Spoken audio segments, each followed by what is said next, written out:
Sa Pilipinas, kahit katulong ako roon, disente ang tulugan ko. May sarili akong kwarto, malinis ang kumot, may manipis na kutsyon ng higaan, may maliit na radyo ko. Komportable. Kung anong pagkain nila, yun din ang kinakain ko. Tao ang trato sa akin ng mga amo ko. Samantalang dito, mula sa employer ko hanggang sa kulungang ito, para tayong mga hayop sa sahig lang pinatutulog. Katabi ang mga nagtatakbuhang daga at gumagapang na ipis.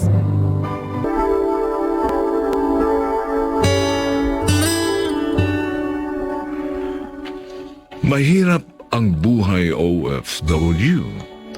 May nagtatagumpay at natutupad ng mga pangarap para sa pamilya. Pero meron ding dumaranas ng pagmamaltrato at umuuwi ritong luhaan.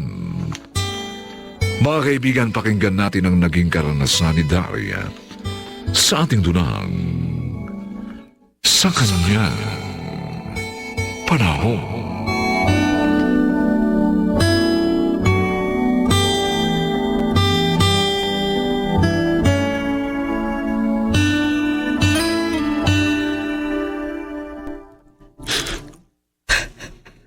Daria, boy, umiiyak ka na naman.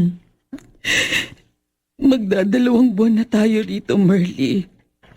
Wala pa ring balita kung kailan tayo i-deport. Wala tayong makakapitan kung hindi ang ating pananalig. Magdasal ka rin, Daria. Huwag kang padaig sa takot. Kakauwi tayo. Yan naman na lagi kong sinasabi sa sarili ko. Makakauwi tayo. Merly, Sige na. Pilitan mo na makatulog. Kailangan natin ng lakas. Bukas, panibagong araw na. panibagong paghihintay. Nagsisisi ka ba? Dahil umalis ka sa embassy? Sa pangangalaga ng konsul? Hindi. Kaya lang, naaawa ako sa sarili ko. Daria. Sa Pilipinas, kahit katulong ako doon, disente ang tulugan ko. May sarili akong kwarto, mainis ang kumot, may manipis na kutsyon ng higaan. May maliit na radyo ko, komportable. Kung anong pagkain nila, yun din ang kinakain ko. Tao ang trato sa akin ng mga amo ko. Samantalang dito, mula sa employer ko hanggang sa kulungang ito, para tayong mga hayop, sa sahig lang pinatutulog. Katabi ang mga nagtatakbuhang daga at gumagapang na ipis. Oh, tama na. Tama na, Daria. Matatapos din ang lahat ng pagtitiis natin ito. Basta huwag kang mawala ng pag-asa. Kumapit ka sa Diyos. Dahil yun ang ginagawa ko. Kaya nananatili pa rin ang katinuan ko sa kabila ng ating kalagayan.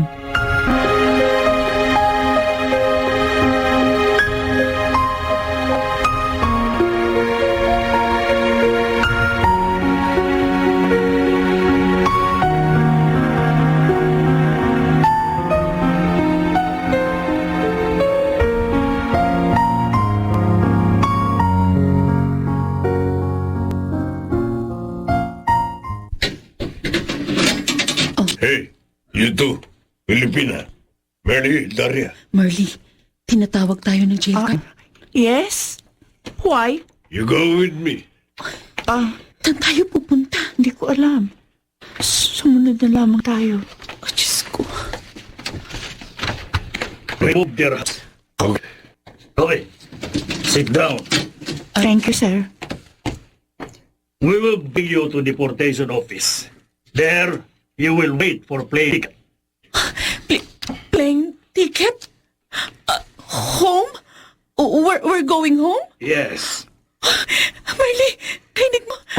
Salamat sa Diyos. I will get your bag. Oh, thank you, sir. Ikaw, Daria. May dala ka ba nang ikulong ka nila dito? Ito ng lahat. Narito na sa maliit na bag na ito. ilang perasong damit na bigay sa akin ng mga Pilipina dun sa embassy. At ang address book na ito, lagi kong yakap sa gabi. Hindi bale. Kahit kakaiba na ang amoy nating dalawa. Basta, ang importante, makakauwi na rin tayo. Daria, gising. Gising. Bakit? Sinisenyosan tayo ng escort dating pulis. Ha? Sumunod daw tayo sa kanila. Bakit? Hindi ba, sabi niya kanina, maghintay tayo rito sa deportation office. Inihintay na lang natin ang plane ticket para makauwi tayo sa Pilipinas. Mukhang wala pa rin eh. Ibabalik nila tayo sa kulungan? Oo. Diyos ko, 45 days na tayong nakakulong, Marley. Gusto ko nang umuwi. Sana wag na tayong ibalik sa kulungan. Ang lamig ng sahig na tinutulugan natin doon. Nag-aagawan tayo sa pagkain, palaging madilim. Ayoko na bumalik doon. Ayoko na.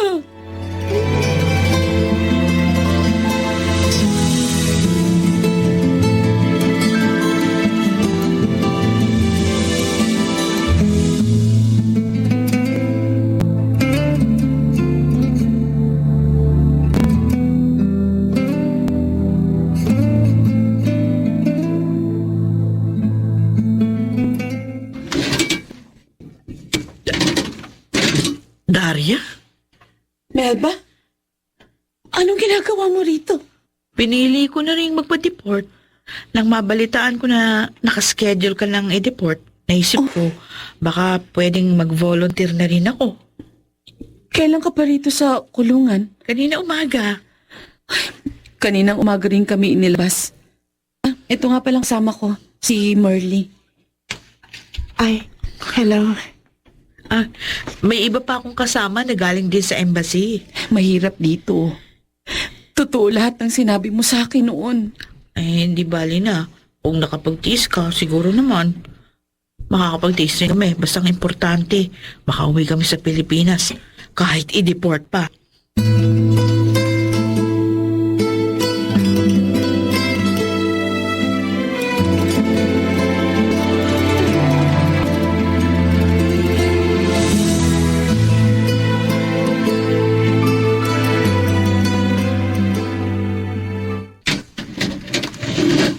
Come, you follow me.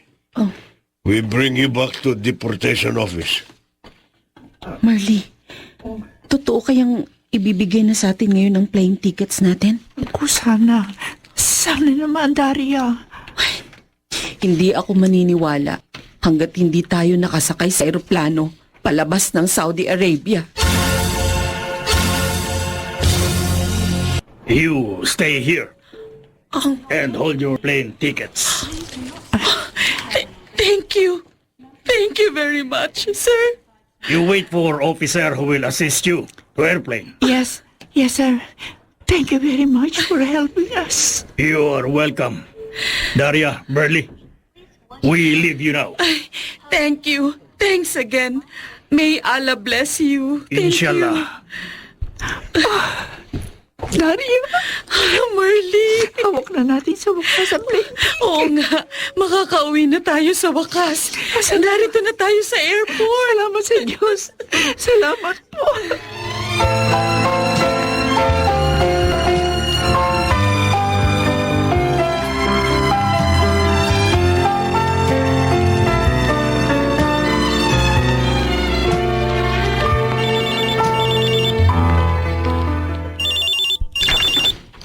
Hello. Hello, Mr. Rivas. Nag-text ho kayo sa kapitbahay naming si Boyer. Pinatatawag niyo po ako. May balita na po ba kay Daria? Oo, nanay sila. Nakalabas na ng Jeddah si Daria. Nag-stop over sila sa Dubai.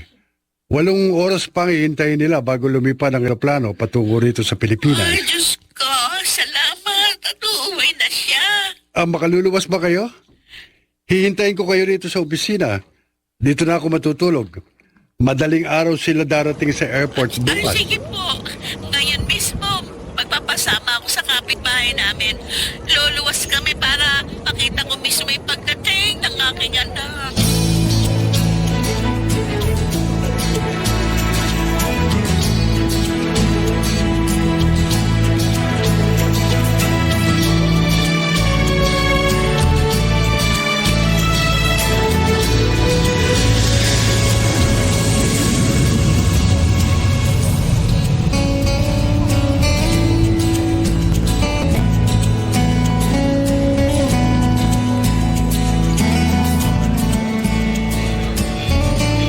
Mr. Rivas, nakita mo na ba sila? Lahat ng dumarating nakasuot Muslim, natatakpan ng mukha. Ay! Ay, papalapit sa atin si Daria. Nakaabaya siya. Eh, hindi nga natin siya makikilala. Nay! Anak! Nay, Mr. Rivas, salamat. Sinamahan niyo ang nanay ko. Kung may magagawa pa akong higit dito, tutulungan ko kayo. Salamat po. Anak! Naku, salamat nakauwi ka na. Oo. Ay, Nay, wala akong naiuwi kahit ano. Ay, di bale. Ang nasa maliit na bag na ito, ilang perasong damit na bigay ng mga kapwa ko Pilipinang nakulong din Ay, di doon. bale. Basta ang importante. Ang mahalaga, narito ka na. Buhay. Normal. Nakakausap ng matino. At ako, ay, Diyos ko. Anak! Ang laki ng binayad mo. Abay, ngayon ko lang napansin nang tanggalin mo yung nakatakip sa iyong mukha at ulo. Sobrang hirap po ng inabot ko, Nay. Anak! Pero masaya na ho ako. Nakauwi na rin ako dito sa wakas. Daria, pwede natin gawa ng paraang makapag-abroad ka uli. Hindi na. Hindi na siguro muna, Mr. Rivas. Salamat sa iyong kabutihan, pero pagkatapos ng dinanas ko, ayoko na. Dito na muna ako sa pamilya ko. Sa piling ni nanay Oo. at ng mga anak ko. Ang mga naging utang ko para makapag-abroad, alam ko, mababayaran ko rin yon. Paunti-unti.